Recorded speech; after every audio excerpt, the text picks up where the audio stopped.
Joining us as always on the Sunday Fast Break is former Illini Trent Mecham, and a lot of Illinois games to cover this week. Most recently, I guess we'll start with that win at Wisconsin, a big one for Illinois, and I think it said just a lot of good things about where this team is headed. Well, big week, yeah, and especially with that Ayo Dosunmu, they had a great effort there against Nebraska, but then to come out and play a Wisconsin team on senior night. They have about 10 seniors. They've been there forever. A very, very good team. You know, Big Ten champs last year, returned everybody. And then without Ayo, I thought this team just played very, very well. Andre Curbelo once again controlled the game, 17 points, 7 rebounds. Really a team effort. Defensively, holding Wisconsin to 35, 36% shooting. So very, very big game, key game, coming down the stretch to win a road game against a very good opponent without your star player was terrific for Illinois. Right, and I think that can be a positive in a way, and maybe not having Ayo allows other players to shine. So I guess I'll ask you that. How did other players get the chance here to step up without Ayo in the mix?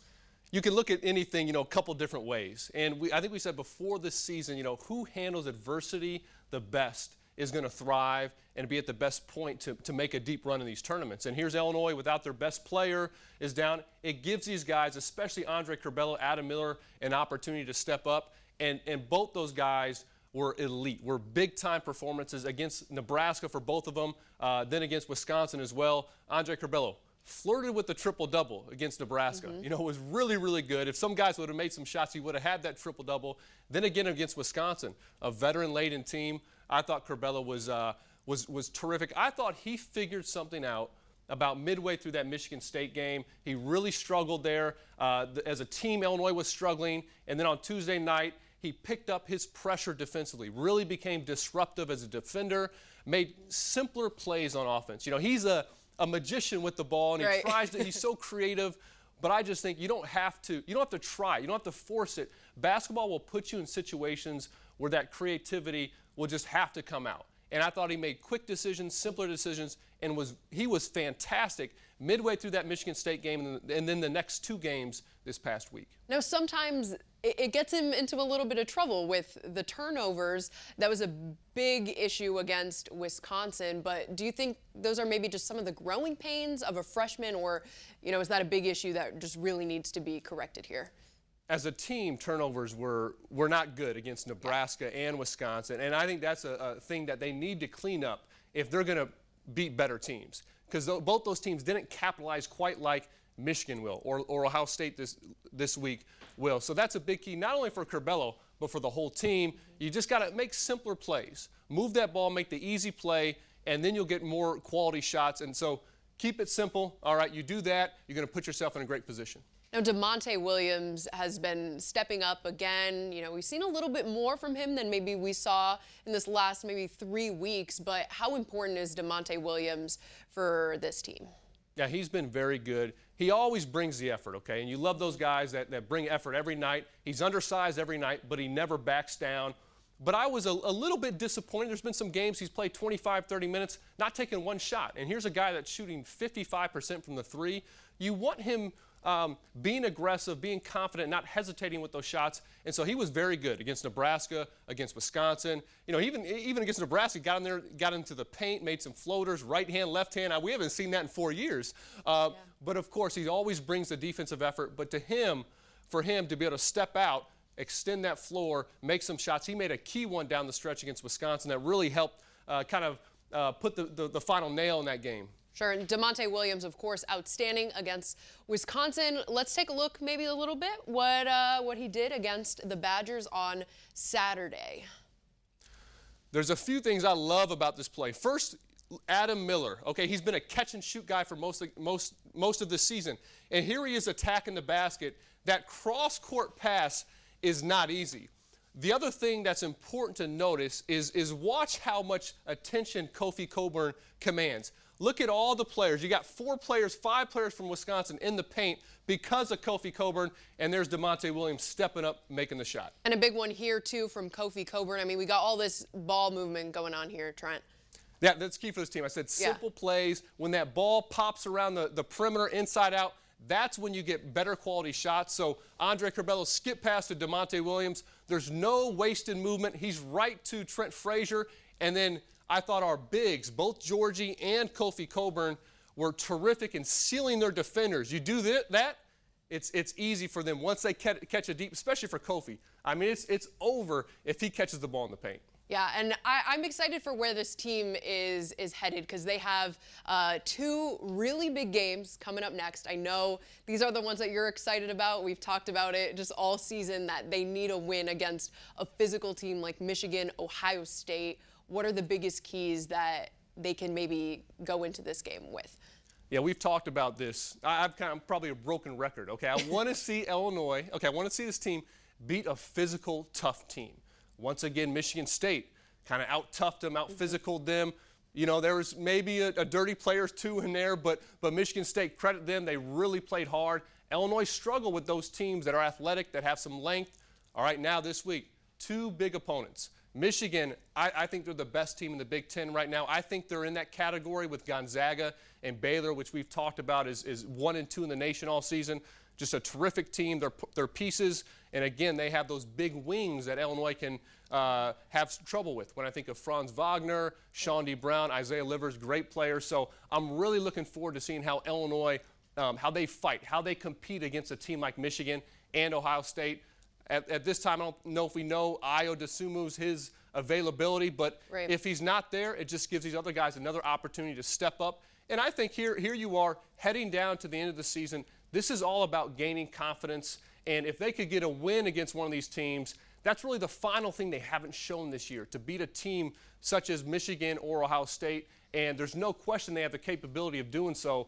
So I'm excited. These are, 2 really quality opponents. Here we are into March, and just a great opportunity for this team to take that final step before the tournaments. Sure. Let's go back to that Michigan State loss a little bit because, like you mentioned, it was maybe more of a physical fight than they were expecting. Can they use that as a learning lesson as they prepare for probably the 2 biggest regular season games coming up? I think they need to. I thought Illinois came to play a basketball game. I thought Michigan State came to pick a fight and were physical. They used up all their fouls, especially on Kofi Coburn. And that's kind of the formula to beat this Illinois team. When they roll out the best perimeter player, the best post player pretty much every night, you got to be physical. And if you're not physical, it's going to be a long night for that opponent. So hopefully they can learn a lesson. Like I mentioned, I thought Andre Curbelo really learned a message that game, learned a lesson. He just simplified things, played a little bit harder, was disruptive on defense, was a kind of a little pest out there, got some deflections, got some steals, got on the ground. And that's that level of competitiveness, intensity you have to have to beat a team like Michigan State, like Ohio State, that they'll see this upcoming week. Right, and Ayo Dosunmu's status is still up in the air at this point. Of course, we've seen that Illinois can succeed without him, but when it comes down to Michigan and Ohio State, how important would it be to maybe have him back in the lineup? Well, you'd love to have, possibly the National Player of the Year back in your lineup.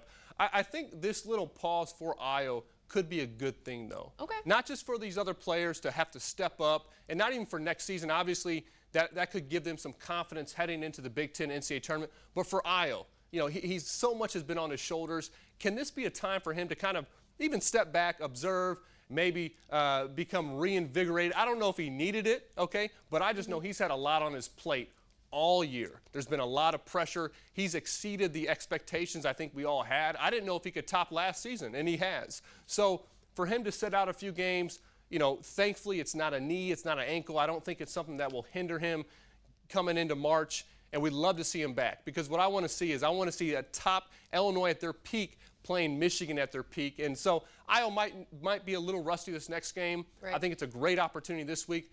But the biggest thing for me is, can this team kind of round into form? Can they gain that rhythm back, which I think Ayo will get right away, but they have being in confidence heading into especially the NCAA tournament? Yeah, do you think this rhythm that they're on right now is sustainable in a sense? I mean, doing it without Ayo, kind of getting these ugly wins, I mean, it hasn't been easy for them, so is that sustainable in the long run? Well, I think you need Ayo back if you really want to make that push, and I think he will be back. Oftentimes when a star player goes out, that first game back, the team can really come together and have a great performance, kind of play above maybe their capabilities. They did that against Nebraska, but then they turn around, did it again on the road against Wisconsin. But here, you're going to need this team firing on all cylinders if they want to make a Final Four run like they've been talking about. So that's going to be key. Everybody healthy, everybody in rhythm. And if they have that, they have all the tools, all the pieces to beat anybody. Any final predictions for this last stretch of the regular season? What's Illinois' record heading into these last two? Oh, man. Given some of that we know now. is Ayo playing. I think Illinois will probably go 1-1 this week. I think they're going to pick up one of these games against Michigan or against Ohio State. Every team kind of goes through some struggles.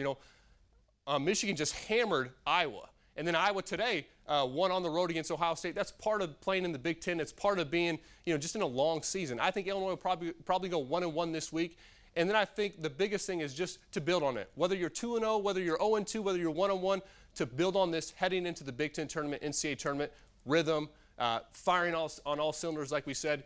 And this team has the potential, like I said, to beat anybody. And it's just getting in rhythm at the right time. Yeah, and I want to end just asking you about the big picture for this team, because showing that they can win without Ayo, I think bodes really well for the future of this team and just how well the freshmen and some of the younger players have been in this stretch. Yeah, so big picture in terms of even beyond this season? Yeah. Yeah, well, I think it's been a great confidence booster and really for the fans to see those two players, in particular Andre Curbelo, Adam Miller. I'm also very high on Coleman Hawkins and what he can provide in the future. I think that's great to see because you're looking at potentially losing two All-Americans, two, kind of the pillars of your team, and Ayo Dosunmu, Kofi Coburn after the season. We'll see what happens.